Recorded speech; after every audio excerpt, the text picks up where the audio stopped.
Tai 3, Night of the Quinkan, the third and final installment of the Tai the Tasmanian Tiger trilogy.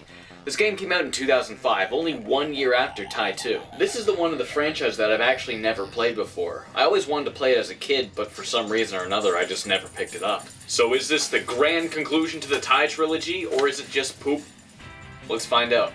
This one starts out with an impressive CG sequence. It's much more visceral and fast-paced than the previous two. Instead of being a little recap or introducing the game's story, it's more of like a TV show intro that just makes you want to play the game. And it actually does make me want to play the game. Crazy, huh? It also helps that the music that plays during the sequence is pretty kick-ass.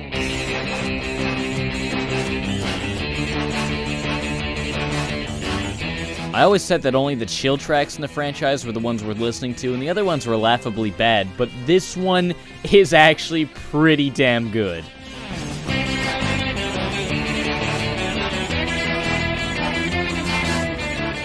Alright, time for the story. Remember that ancient bunyip guy from the first game? He comes back to tell Tai that while Cass was escaping from prison, an evil called the Quinkan have infested his homeworld. Tai and Shazza agree to go to his homeworld to defeat the Quinkan. This place serves as the tutorial level. It's also where the game introduces you to the combat system, as the Quinkan can't be defeated by biting or by throwing boomerangs at them. Tai gets equipped with a special glove that allow him to melee his enemies by swinging his boomerangs. Yeah, why would you throw boomerangs at things when you can just whack things with them? This is the first big problem with Tai 3. The combat is awful. It doesn't amount to anything more than mashing the B button until the enemy is dead. The enemies now also sport health bars, and these things can take ages to drain. There's no thought or skill required, it's just monotonous button mashing, and it's boring. I often find myself just running past the enemy so I don't have to deal with it. Luckily, you only have to use melee combat for the Quinkan. Sadly, the Quinkan make up well over half of the game's enemies. Once you advance far enough in the level, Tai will get to pilot the Shadow Bunyip again. You better get used to this thing, because you're going to be piloting it a lot in this game. You can no longer double jump with it, but it still has all the bells and whistles from the second game, along with many upgrades that I'll talk about later. Tai drives the Quinkan out of the Bunyip world and then decides instead of going home to train here for a while. He does this by doing nothing but push-ups for several months. I'm not joking. This is just lazy. You can tell they really wanted to do a cliche Rocky montage, but the only animation they bothered making was just him doing push-ups. So they showed him doing push-ups over and over again. After doing 20 million push-ups, Tai and Shazza decide to go back to their own world. While going through the portal, some asshole Quinkan separates Tai and Shazza. This somehow results in Tai emerging from the portal 6 months later. Tai finds himself in a post-apocalyptic Burramudgee, infested with Quinkan. He meets up with a new character named Ridge, who helps him fight them off and explains to him that the Quinkan have taken over southern rivers. This Ridge guy's design is even worse than Sly's. They just colored him even darker and put even more angst shit all over him. The worst part is you'll never talk to him again after this intro sequence. Him even being in the game is completely pointless. Tai reunites with Sly and Shazza, who are thrilled to see that he's still alive and well. Shazza's design is much smoother and looks a lot better than the previous games. Sly, on the other hand, looks like a total psycho. He's hunched over and he's always looking paranoid. Tai's updated design is also pretty dumb. They just put more shit on him in an attempt to make him look cooler. How can I look cooler? Bingo! Turns out that Bush Rescue disbanded after the Quinkan attacked, so Tai decides to go round up the former members and reform Bush Rescue. The now ruined Burramudgee serves as this game's hub world. Like Burramudgee and Tai 2, it's not half bad. There's stores to buy things at, and a decent amount of collectibles to find here. You won't have access to the full open world via vehicle right away. First, you'll have to do 3 missions in the outback closest to Burramudgee. Each mission will bring back a member of Bush Rescue. The first is Maury, who you must win against in a kart racing mission. The kart missions this time are mandatory, and that blows. The kart racing mode is terrible, and some of the missions try to shake things up a bit by adding frustratingly hard objectives to do alongside winning the race. There's one that you have to do at the end of the game that's ridiculously hard and took me over 10 tries to beat. It's terrible. Every single one of these kart missions aren't skippable, since every mission in the entire game is now required to beat in order to advance. Why the hell did they do that? They had a good formula before. If you didn't like a mission, you could skip it. Now you can't, so you're stuck doing all of the shitty missions you hate. The second mission will rescue the ship pilot bird guy, whose name escapes me because I really don't care at this point. It's nothing more than a lame escort mission. Everyone's favorite. The final of the 3, you'll find yourself rescuing Julius from his evil uncle, Carlos. Remember when they teased him being the main villain at the end of Tai 2? Well, he's not. Instead, he's just another worthless NPC you'll occasionally do a mission for. What is your deal, Chrome? Why the hell do you keep setting up cliffhangers with no follow-up? Once Bush Rescue is together again, you'll have access to the open world and can start doing missions. The game is structured the same way as Tide 2. Do enough missions and the plot advances. However, this time all of the missions all advance the plot in little bits, instead of each one being completely unrelated to the main story until you unlock a story mission. Because of this, like I said, you now have to do every single mission. Remember the helicopter missions in Tide 2? Well, this game has missions where you'll pilot a fight plane bunyip called the Gunyip. I regret complaining about the helicopter missions because these ones are far worse. I hate these missions. They're tedious, clunky, and stray from the game's core gameplay dramatically. Again, Chrome, look at Mario Galaxy as an example. Add variety, but keep the core gameplay. I thought there were too many helicopter missions in Tide 2, but I never imagined this issue would be expanded upon to this degree.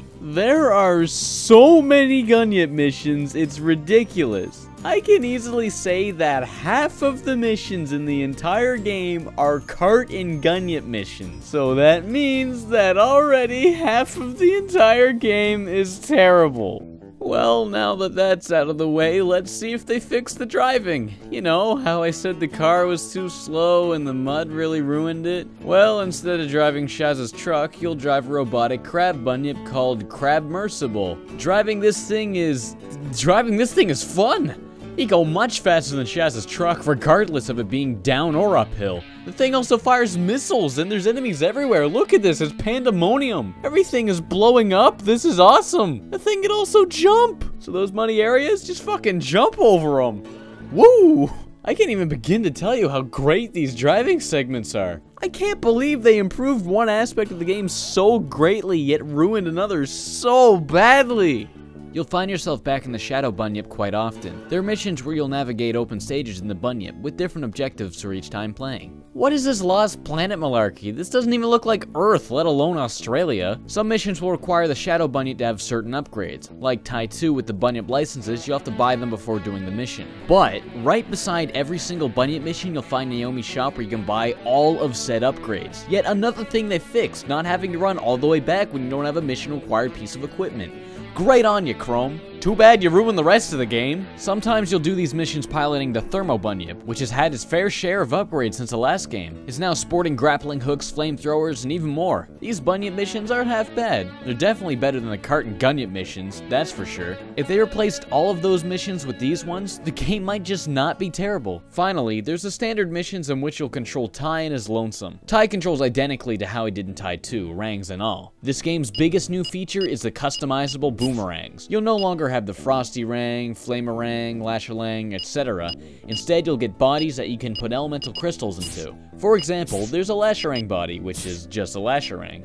But you can put fire crystals into it to make it a flaming Lasherang. The customizable rangs are a really cool feature. However, it's completely wasted. Since the game's new focus is combat, there are no missions that require you to have certain boomerangs. You'll only need them to get the collectibles, which are again, worthless, unless you want 100% completion. It wasn't long before I completely forgot about the customizable rangs. I played through the entire game with a standard boomerang with 2 fire crystals in it. That just made it a stronger flamerang. There is never a situation where you will need anything else. Switching the game's focus to combat was a terrible idea. With the first 2 games' emphasis on boomerangs, adding the ability to customize rangs would have expanded the formula tenfold. But no, they wanted this to be an edgy, badass game with a dark story, so they made the focus beating the shit out of things. I would consider this the Shadow the Hedgehog of the franchise. The first 2 games had a dumb, lighthearted story that you could at least laugh at for being silly, but this game tries so hard to be edgy and angsty, and it makes it unbearably bad. It's so painful to watch. Why the hell did they do this? I'm surprised they didn't just give Ty rusty-bladed angstarangs that he could just cut himself with. Ty and Shaza set out to push the Quinkan out of their home. After a bunch of meaningless missions, you'll find yourself going head-to-head with a large Quinkan, which defeating will result in the Quinkan being forced out of southern rivers. This boss isn't half bad. It changes things up enough to keep things interesting. Sadly, it's the only decent boss in the entire game. That seems to be a theme here. One good boss per game. Weird. Once the Quinkan have been driven out of Southern Rivers, Ty and Shaza head to the Billabong to finish off the rest of them. Shaza gets kidnapped by the Quinkan and Ty gets caught in a quarrel with Fluffy, who shows up out of nowhere in a really stupid looking mech suit. After a lame boss battle, Fluffy and Ty find themselves teaming up in order to stop the Quinkan. They decide it's best to put aside their differences to take back the Outback. So the villains and the heroes team up to fight a greater evil. Ty and Fluffy head on over to the new Cassopolis to meet up with Boss Cass so they can discuss their course of action. Cassopolis serves as the second hub world. There's more people to talk to here, collectibles to find, and more shops. I never found myself exploring this place though, since, the game never made me care about getting any of the collectibles. Ty meets up with Cass, who then explains that he is on solid terms with the Quinkan and might be able to find out where they took Shaza. This marks the second half of the game, which takes place in a new overworld, where you'll do missions for Boss Cass. In exchange for these missions, Cass eventually finds out where Shaz has been taken. In a poor attempt at character development, Ty and Sly share some dialogue regarding how it feels to work for Cass. I hate doing these jobs for Cass. Makes me remember all the bad stuff I used to do. Don't worry about it, mate. You've more than made up for it. Eventually, you'll discover that Cass summoned the Quinkan to Southern Rivers, hoping to harness their power, but he couldn't control them. They then went loose and started to take over. The one you call Boss Cass summoned us. He thought he could control us, but nothing stands in the way of the Quinkan. So the villain of the game summons a new villain that he can't control, which then goes on to become the main villain. Ty and friends discover that to defeat the Quinkan, they'll need to get the legendary Shadowrang. Fluffy and Ty head on over to a place called Kakaboom Mountain in order to obtain it. This is one of the final levels, and it's a mess. It's too easy to get lost, and you have to fight the same boss 3 times in order to get all the pieces of the Shadowrang. I've noticed that many times while I've been playing this level, the music will just stop.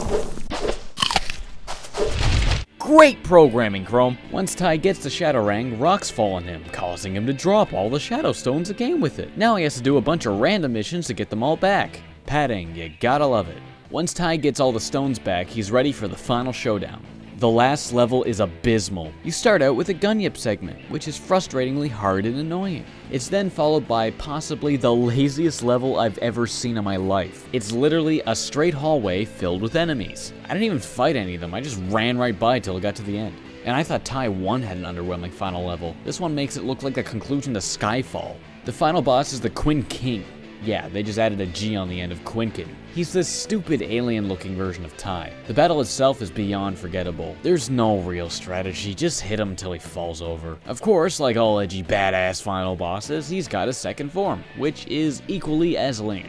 Ty defeats the Quinkan just for Cass to show up with Sly, Fluffy, and Shaza all taken hostage. Cass announces that he will destroy Ty and the Quinkan himself, so there's no one to stop him from taking over Southern Rivers. Cass fires his gun at Ty, but Fluffy jumps in the way, sacrificing herself to save Ty and friends. That's right, Fluffy is dead. Dead! Cass is sent back to jail, Buramudgy is restored to his former self, and a statue of Fluffy is erected in the town square. Credits. So now that's over, is Ty 3 a good game? God no! There are too many things wrong with this game for it to ever be considered a good game. It's not an awful game, I mean, it's got a few cool things going for it. The overworld driving segments are a lot of fun, the Bunyip missions are okay, and they fixed the stupid license issue that Ty 2 had. However, the atrocious edgy story, cart missions, Gunyip missions, and heavy emphasis in combat make it frustrating, tedious, boring, and not very fun to play. I would not recommend it unless you really like the first 2 games. So it looks like the Ty trilogy goes out not with a bang, but a painfully quiet whimper.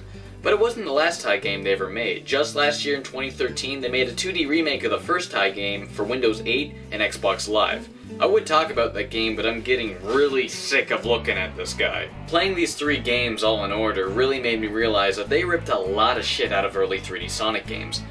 Which isn't a very good idea. They're making a game trying to be a game that's already trying too hard to be cool. So they pretty much made a game that's trying way too hard to be cool. It almost makes me want to go back and play those 2 games again. Well, see you next time. That's bad. Hey, thanks for watching the episode all the way through. I really hope you enjoyed it because I had to play this whole shitty game to... Anyway, if you liked the video, I'd really appreciate it if you can click the like button and subscribe if you want to see more content in the future. If you missed the last 2 episodes where I covered the first 2 Thai games, you can watch them right here. If you click on the one on the left, that'll be the first Thai game, and if you click on the one on the right, that'll be the second Thai game. I'm really glad I'm finally done the Thai games, because there's 2 RPG Maker games I really want to make videos about. I've wanted to for a while, but I couldn't because I had to finish the Thai games, so, you know, now I can finally do that. So yeah, thanks for watching the video. I hope to see you guys in the future, and as always, take care. Thai 3, Bush Rescue.